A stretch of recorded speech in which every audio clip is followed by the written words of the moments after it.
There are moments in life that are so beautiful, we almost can't believe it.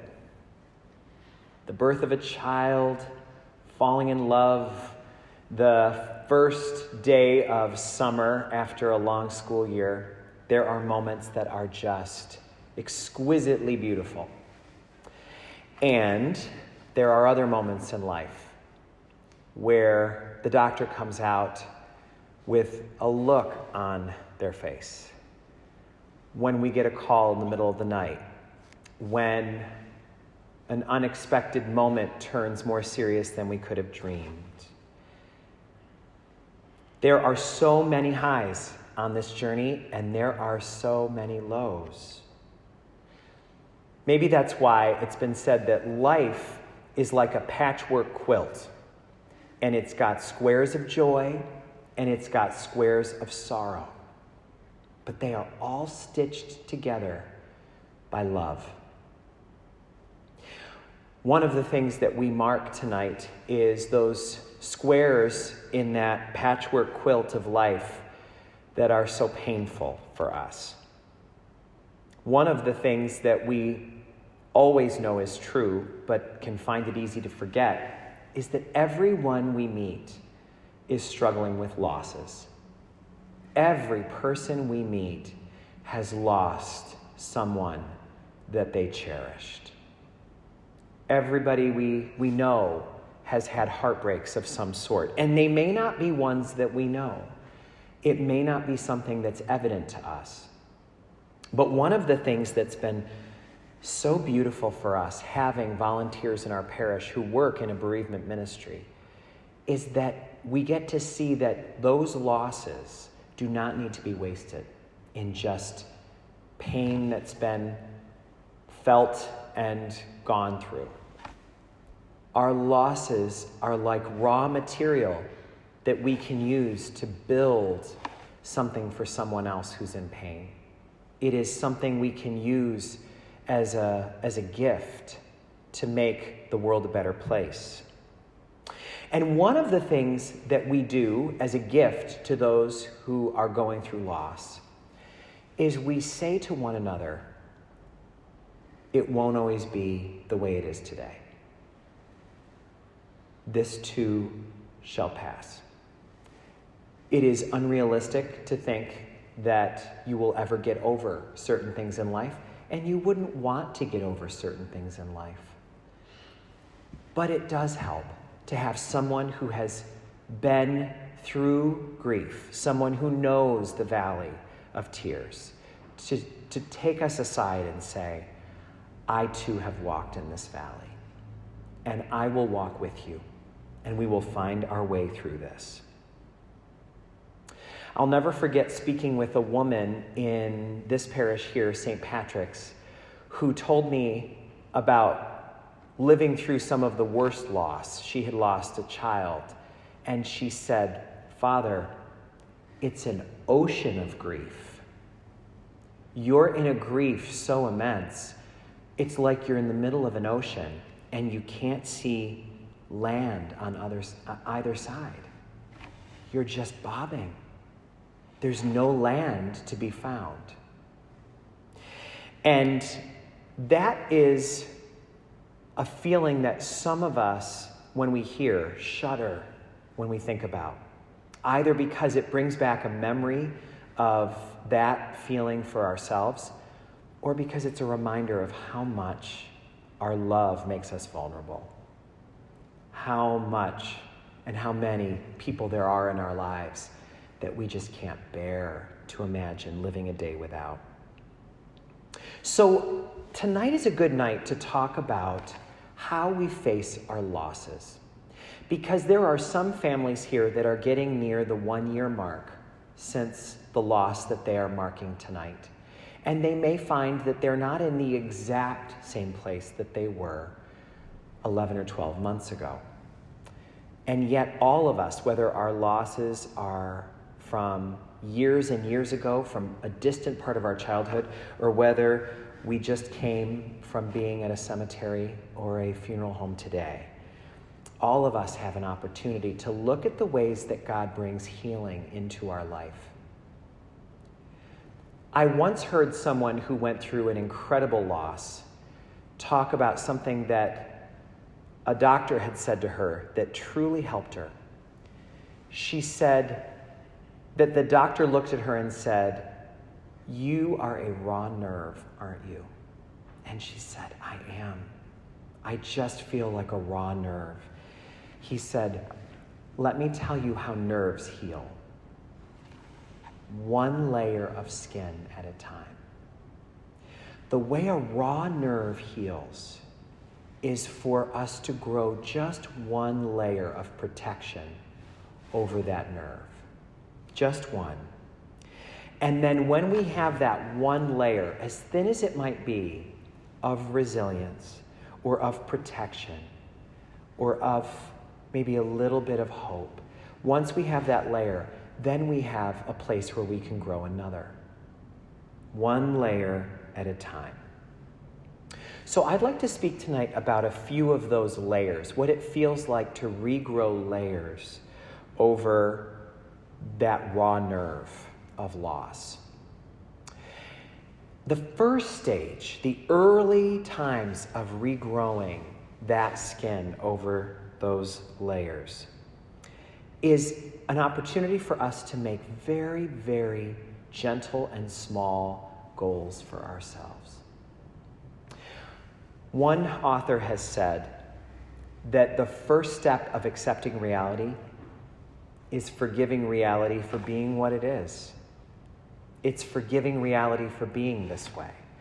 And so one of the statements I once heard a mother say after a terrible loss was, "Even if I could have had another child in place of the one I lost who lived a longer life, I would never trade him.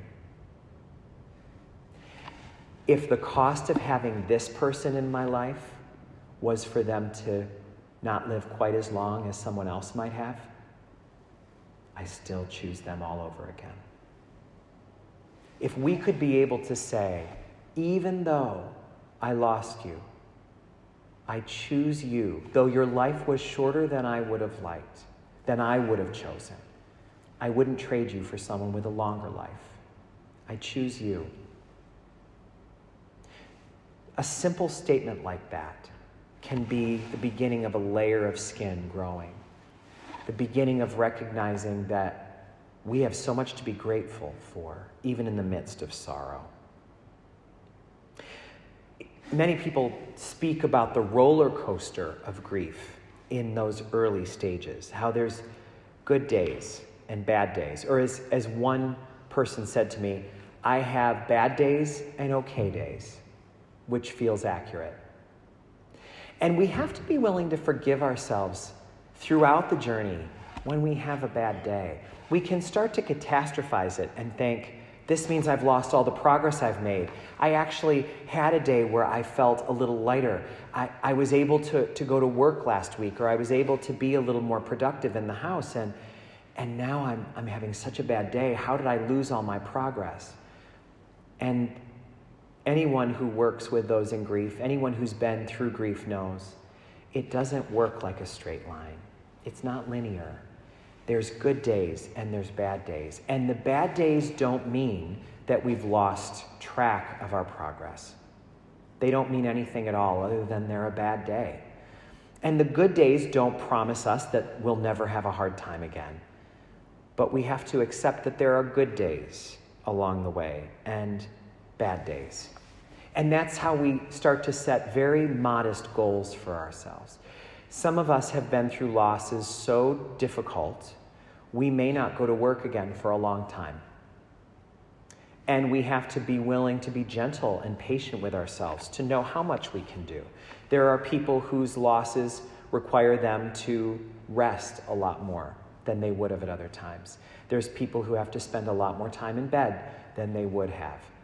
For us to be gentle with ourselves as we're regrowing just one or just two layers of skin over that raw nerve, that's so important for us. There may be some of you out there tonight who are in that exact place where the nerve is raw and you're actually in what we call shock in physical terms, but also works just as true in the spiritual life. You're in deep pain. Or as that one woman from our parish said, you're in an ocean of grief. But as we start to grow those layers, we wind up coming into a little bit of a fuller stage of healing. We still have lots of bad days. We still have times that are overwhelming. But the wisdom of those who've gone before us tells us that there are some ways that we can look at this stage that can be helpful. One of the things that someone told me that I found life-changing was she had to accept that her grief wasn't getting any smaller. She realized, I still miss this person so much, even though it's been a while, even though I have good days now, but my grief is so big. And she said she realized her grief wasn't going to get smaller. She was going to have to get bigger. Her grief was not going to shrink, so she needed to expand. What a powerful realization that even if we're facing a wall of grief, even if we're facing some obstacle of grief that we can't imagine getting around, we could look at it a different way. If the grief won't shrink, maybe we can expand. So many people have told me, I'm so sorry it took losing a loved one for me to grow this much in my faith. I'm so sorry it took something so hard for me to become more of the version of me that I think God wants me to be. But I think we need to let go of judging ourselves for that. I think that's how God works with us. Through all the good and all the bad. Through all the joyful and all the hard. One person in this stage of grief told me when I asked her, does it ever get any easier with your grief? She said, I don't know if that's the word. She said, for me, it doesn't get better. It gets softer. That to me has a very beautiful ring of truth to it. I don't know if we can expect it to get better, but it gets softer. Or I've heard other people say, it never goes away, but we get better at carrying it. We're growing more layers over that nerve. We're finding that our faith is stronger than we thought it was, or is more present than we thought it was. We realize that there are people in our lives, friends that we can turn to, that there is some sort of future we could imagine beyond just the tremendous immensity of our grief. One day I was visiting a woman who I now realize was entering an even later stage of her grief.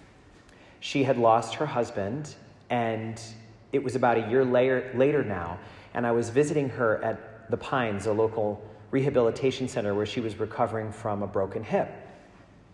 And as I spoke with her, she told me that she realized while she was there in that rehabilitation center in discomfort and pain, that she had to let go, she said, of her deceased husband, whose name was Raymond. She said, I realize I have to let go now of Raymond. And I stopped and I thought, what does it mean to let go? What does it mean? She said, it's time for me to let go. And so I had a good enough relationship with her. I knew I might be trespassing, but I asked, can you tell me when you say it's time to let go, what do you mean? How do you let go? And she said, I realize I've been spending the entire past year since I lost him, wondering where he is and how he is. I've been wondering if God's being good to him. I've been wondering if he's in heaven. I've been wondering if he's in purgation. I've been thinking about where he is and wondering and thinking and worrying. And she said, I've realized that the time has come for me to stop looking after him and for him and God to watch over me. How beautiful. What a beautiful way to describe that new awareness we can have. Letting go doesn't mean we don't have a connection to that person any longer, But maybe instead of us thinking we're in charge of their well-being, trusting that they are with God, watching over our well-being. How beautiful and how hopeful it is for us to think in that way. I met a woman today who taught me something new about this. As I mentioned at the beginning of Mass, we actually had a funeral service today here at St. Patrick's. It was at our cemetery here in town, and we had met with the family, and they had chosen an outdoor version of the service, which was very beautiful, but was very cold and windy. As we gathered there, I was talking with some of the people that were there to remember our beloved Carol Persico, who lived in this town almost all of her life. And one of the people who was there had worked as a waitress with her at a very high-end restaurant in the Albany area. That had been their career. They had been servers there, serving the powerful and the influential for 30 years. And I noticed that as we were saying the prayers, this woman who was a retired waitress and really strong matriarch of her family, that she knew the prayers so well. So afterwards, I was speaking with her and I said, wow, you were really present for all the prayers today. And she said, well, yes, Father, I'm on the bereavement team at my parish in Colony. And I said, oh, that's wonderful. I said, we're actually gathering as a bereavement team tonight to celebrate the All Souls Day Mass. And she said, it's such a beautiful ministry, Father. She said, I started it in our parish, actually, because I lost a 19-year-old daughter in a car accident 37 years ago. And I said, oh, I am so sorry to hear that. I can't imagine how hard that is to carry. And we spoke for a few minutes about the grief and about the power and the strength of that grief, how big a loss that was. And then she smiled and she said, but she gets me great parking spots. And I am never alone. She gets me great parking spots and I'm never alone. She said, you know, I've learned to be grateful for having my daughter in my life in this way. I sure wish she were still in my life. She'd be in her 50s now, she said. But the way I have her in my life is so beautiful, and I am so grateful for it. I think a good image for us to use when we're thinking about healing from our grief, going through the journey of grief, is that it's like looking at a scene through a windshield. When we're first in our grief, it's all we can see. We can't see around it. If there's a sunrise or a sunset beyond this grief, we can't see it. If there's something beautiful in the background, we can't see around the grief. And that's what it means to be overwhelmed with the power of the loss. But as we go through our journey, as we continue to live and choose life as we have our days unfold one after the other, we realize that the grief will never necessarily be gone, but maybe we see it more in the side mirror or more in the rearview mirror. We see it as part of what we see, but it no longer blocks the sunsets and the sunrises. It no longer blocks the new faces that are in our lives or the new opportunities that God and perhaps our loved one are providing for us. We don't have to be 100% okay to be healing. We don't have to have no bad days in order to be on the road of healing and wholeness. Most of us, no matter how broken we are, we wouldn't be here if we weren't more whole than we were broken. Our lives are messy, and they involve lots of challenge and sorrow. But our lives really are a patchwork quilt of those joys and those sorrows. And we are going to make it. We're going to keep ourselves together if we can only remember that that quilt is stitched together by love.